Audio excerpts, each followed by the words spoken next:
Hello everyone. आज एक नाही तर दोन दोन रेसिपी आहेत, त्या पण एकामध्येच. चला सुरू करूया. हे आहे दही. ह्यामध्ये मी घालत आहे मिर्च पावडर, हळद, धणे जिरे पावडर, थोडे मिक्स हर्ब, थोडा चाट मसाला आणि चवीप्रमाणे मीठ. आता हे सर्व चांगलं मिक्स करून घेऊया.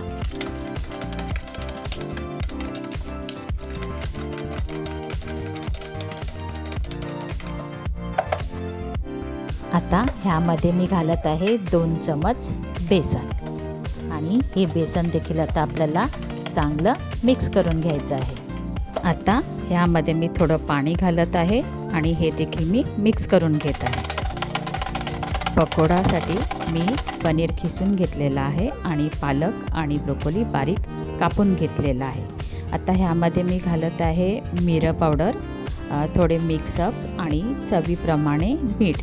हे सर्व घालून मी आता हे सगळं चांगलं मिक्स करून घेत आहे.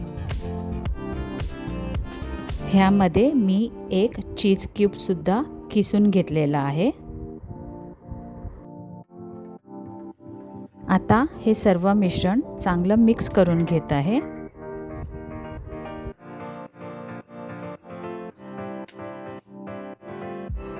आता ह्यामध्ये मी थोडं बेसन घालत आहे.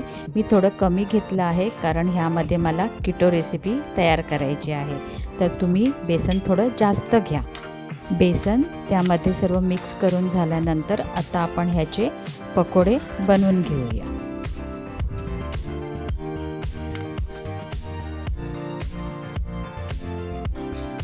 माझे पकोडे बनवून तयार झालेले आहेत, पण हे पकोडे मी डीप फ्राय न करता शॅलो फ्राय करत आहे. तुम्हाला जर हवं असेल तर तुम्ही डीप फ्राय करू शकता. गॅस मध्यम आचेवर ठेवूया.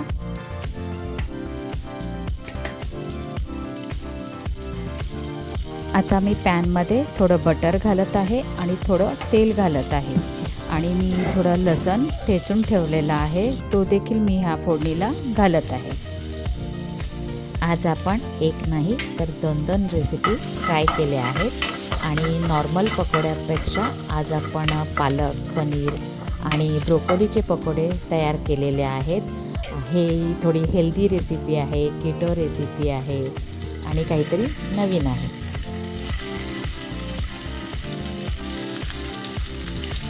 आता ह्यामध्ये जे आपण पकोडे तयार करून घेतलेले आहेत ते सर्व बाजूने आपण फ्राय करून घेऊया. पकोडे आपले सर्व बाजूने फ्राय झालेले आहेत. आता आपण हे एका डिशमध्ये काढून घेऊया. आता आपण कढी बनवायला घेऊया. तर पॅनमध्ये मी थोडं तेल घालत आहे आणि आता ह्यामध्ये मी घालत आहे थोडा हिंग, जिरा, ठेचलेला लसूण आणि कढीपत्ता.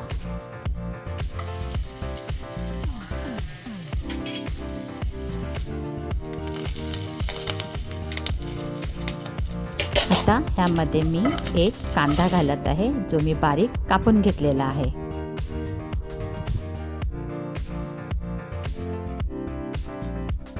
आता ह्यामध्ये मी थोडा मीठ घालत आहे कांद्यासाठी, तो लवकर शिजावा म्हणून. कांदा चांगला कोंबला गेला आहे, तर आता आपण ह्यामध्ये थोडी हळद घालूया. मी हळद घालायला विसरली आहे, तुम्ही आठवणीने टाका त्यामध्ये. आणि जे आपण आता कढीसाठी मिश्रण तयार केलेलं आहे ते ह्यामध्ये घालून चांगलं मिक्स करून घेऊया. ही कढी आपण मध्यम आचेवर 5 ते 10 मिनटं चांगली शिजवून घेऊया. आज आपण काहीतरी नवीन ट्राय केलेलं आहे, तर तुम्हीसुद्धा ही रेसिपी ट्राय करा आणि तुमची रेसिपी कशी होते हे मला कमेंट बॉक्समध्ये नक्की सांगा आणि आपल्या चॅनलला सबस्क्राईब करायला विसरू नका. आता आपण जे पकोडे तयार केलेले आहेत त्यातले मी अर्धे पकोडे या कढीमध्ये घालत आहे. पकोडे घालून झाल्यानंतर आपल्याला ही कढी फक्त 5 मिनटं शिजवून घ्यायची आहे. ते पकोडे त्यामध्ये चांगले मिक्स व्हायला हवे आहेत म्हणून. आपली कढी पकोडा रेडी झालेली आहे.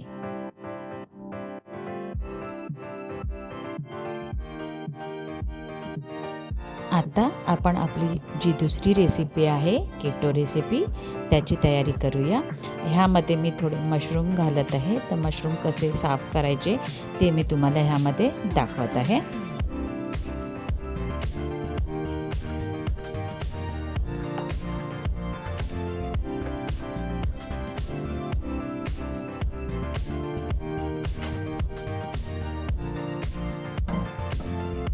गॅस मध्यम आचेवर ठेवूया. आता मी ह्या पॅनमध्ये थोडा बटर घालत आहे आणि थोडं ऑलिव्ह ऑइल घेतलं आहे.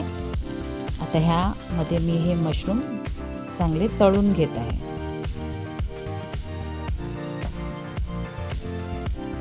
मी थोडा मैदा घेतलेला आहे. आपल्याला ह्याचा क्रीमी सॉस तयार करायचा आहे. त्यासाठी मी ह्या मैद्याचा वापर करत आहे आणि हा मैदा मी देखील ह्या तेलामध्ये चांगला आता तळून घेत आहे.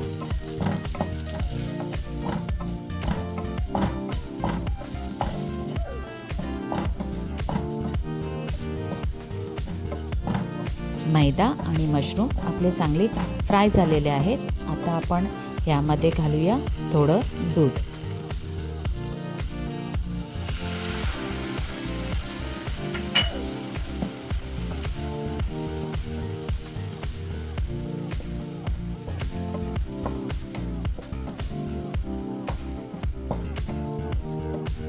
आता ह्यामध्ये मी घालत आहे थोडे मिक्स हर्ब्स आणि थोडे चिली फ्लेक्स. आणि आता ह्यामध्ये घालूया चवीप्रमाणे मीठ.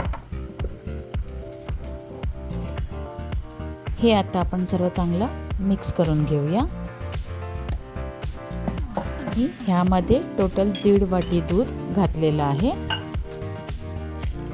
आता आपण ह्यामध्ये 2 चीजच्या स्लाइस घालूया.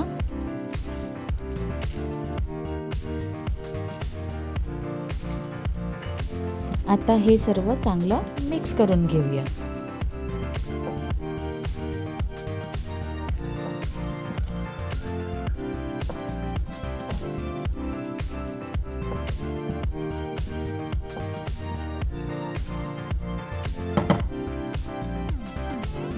आता ह्यामध्ये जे आपले अर्धे राहिलेले पकोडे आहेत ते मी यामध्ये घालत आहे आणि हे घालून झाल्यानंतर आपण हे सर्व चांगलं मिक्स करून घेऊया.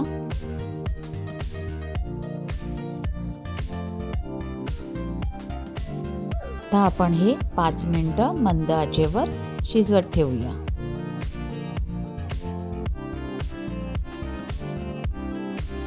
आजची आपली ही दुसरी रेसिपी केटो रेसिपी तयार झालेली आहे. आता ही मी एका बाउलमध्ये काढून घेत आहे आणि पॅनमध्ये थोडी ग्रेव्ही राहिलेली आहे तर त्यामध्ये मी हा लेटस घालून थोडा मिक्स करून घेत आहे त्या पॅनमध्ये. आता जो लेटस आपण मिक्स करून घेतलेला आहे तो ह्या ग्रेव्हीमध्ये घालूया.